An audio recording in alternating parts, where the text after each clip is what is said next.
His Why? Wi-Fi issues? Yeah.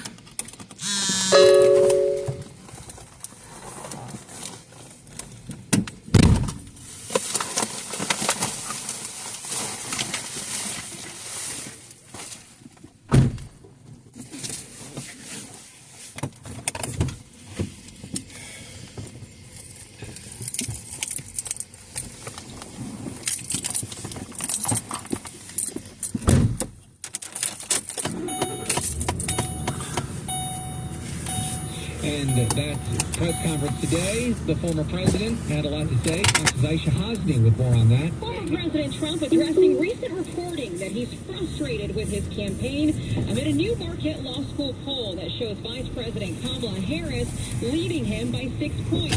When people find out about her, I think she'll be much less. Trump taking questions for more than an hour today at Mar-a-Lago, calling out Harris for not taking any questions for 18 days. America's listening to Fox News. Your source for the latest news, weather, and agricultural information is 680 KFEQ St. Joseph.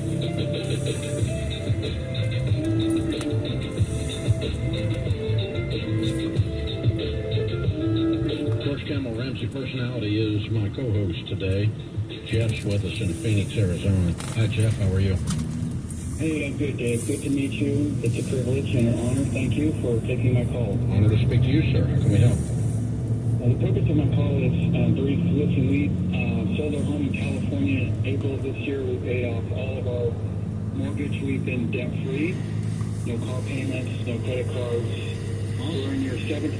Yeah, thank you for your baby steps. We have followed that diligently for quite a few years. I'm 61. My wife is 51. My income is $278,000 combined, and we're in the final stages of building wealth and giving. Because we paid off our debt, we can give 10% of our gross or more to our local church. We're privileged to do that. Now we're figuring out how to build wealth. Our retirement savings, we have approximately 40,000 in 401k, not much, and 50,000 in savings. We have a car accident settlement coming in for 70,000 during the next 2 weeks, and so my question did to you you, buy sir, another home with some of the proceeds that you paid cash for? Did I understand that? No, we sold our home in California and paid cash for our home in Arizona. That's what I meant. Yeah, okay. All right. Yes. So the home that you have that's paid for is worth what was that today? $420. Good for you. Okay. Excellent. Good position. Thank you. Okay. How can we help you? Thank you for your help. So I have concerns about investing, especially in the volatility of the stock market.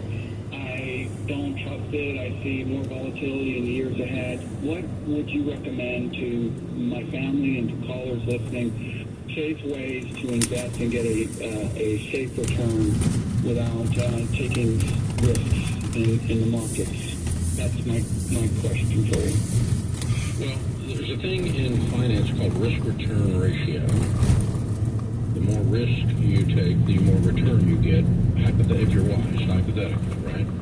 And so you could take no risk and put it in a fruit jar and bury it in the sand in Arizona, right?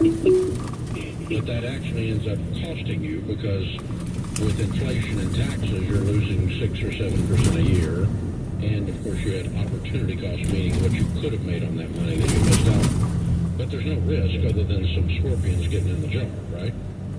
Okay, so then we can move up that risk-return ratio and say, okay, I'm going to put it in the bank in a CD, a certificate of depression, and I'm going to make 3 or 5% high-yield savings, maybe 6%, and inflation's running more than that, so you're still running backwards. You're not even keeping up with inflation, right? So, but you took a little bit more risk because you put it in a bank, and the bank could go sideways, and it might take you a little while to get your FDIC money back out, so it's not 100% no risk, but it's almost no risk, right? And then you can move along, and you move along that spectrum. And so what you don't want to do is go way past over on the other end of the spectrum and go to Las Vegas. Yeah. We're not doing the roulette wheel, and we're not buying Bitcoin. We're not day trading. Yeah, and we're not doing all these silly things, okay? But so I try to land somewhere in the middle where I take enough risk that I make enough return to make what economists call a real rate of return, which is money beyond taxes and inflation, which takes a minimum of 6% a year. Okay. To beat inflation and taxes. Inflation for the last 78 years, not counting Bidenomics, has averaged 4.2% for 78 years. Okay, so you can call inflation 4%. Takes about another 2% to pay your taxes. It takes about 6 to break even with inflation and taxes on average, year in and year out. So you've got to do better than that. So I do use mutual funds, and I buy real estate that I pay cash for that is an income producing. And you could do some of that. But that's kind of where you are. I'm curious why you, where you got your information that the stock market is unsafe. It's not that it's unsafe. I mean, I just look at volatility. What volatility are you looking at? Are you zooming into like a two-day period? No, I'm looking in the next 10, 20, 30 years. Yeah, I know. How can you tell it's going to be more volatile in the next 10 to 20 years? I'm looking at the S&P 5-year chart right in front of me right now. There's only one point of volatility that stands out on the chart. It's really a pretty boring line, except for March of 2020. Okay. And in the last 5 years, it's 82% increase. Okay. 16% a year. You're an expert. I am not. No, I'm looking at the chart. I'm not an expert. I just read the chart. It's right in front of me. You can pull it S&P 500 on Google. It'll be right in front of you, too. I really didn't do anything scientific here. It's just, that's the stock market. I just worry about our politics. I worry about the course of our country. Okay.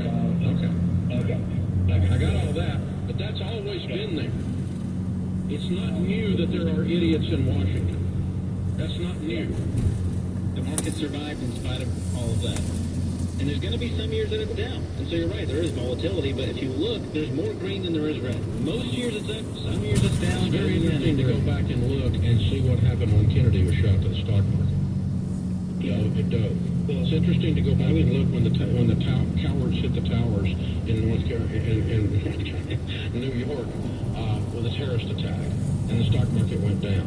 It's interesting to go back and look when Nixon resigned and the stock market went down. There's always been something negative in the news that causes the market to have volatility, but not extreme volatility. It has momentary volatility because it represents the U.S. economy.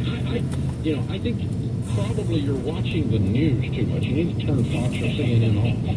That's my guess. But you do whatever you want to do. But my friend Dr. John Deloney, he says, when you're looking at stuff like this, feelings are not your friends, facts are your friends. And so here's some homework for you, Jeff. Go to American Funds. They have the most interesting brochure of all of them that I've ever seen. And you can order their brochure, I guess order ICA, the Investment Company of America, and they've got a little thing in there that all the negative things that have happened throughout the last 75 years in history, and it shows you what the stock market did on all the negative news and how quickly it comes back. The stock market dove 600 points in 20 minutes when it did reopen after the 9/11 terror attacks. It recovered, and the headline in every newspaper, big bold print, stock market crashes from terror. All over the place, and people freaked out. Any of you old enough to remember 9/11? Wall Street literally got hit. Some of the debris it's in the shadow of the towers. Some of the debris hit the wall, literally hit the Wall Street. So it did. But they reopened a few days later, and trading resumed, and market dove based on fears of terror attacks. Right? It dove. And we got tons of red ink, tons of ink about the world coming to an end all over the place. The market fully recovered. You can look the chart up. I've looked it up many times.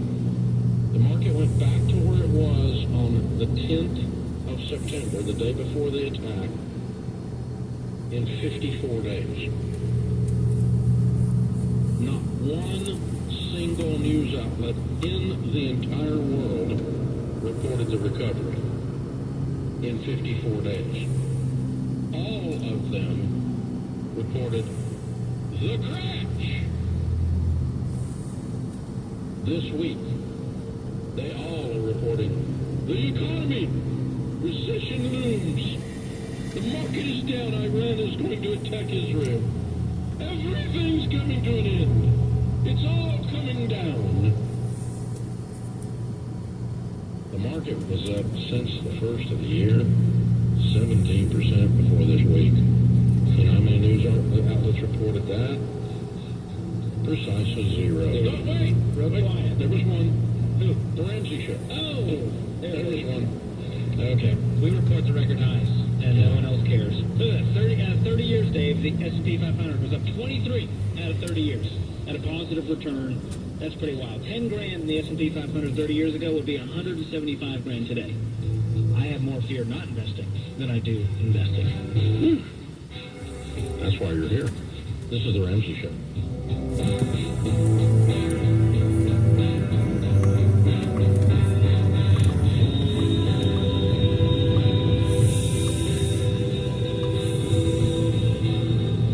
SimpliSafe offers the best value for your dollar, the best security technology, and the best service. For less than $1 a day, SimpliSafe turns your home into a fortress.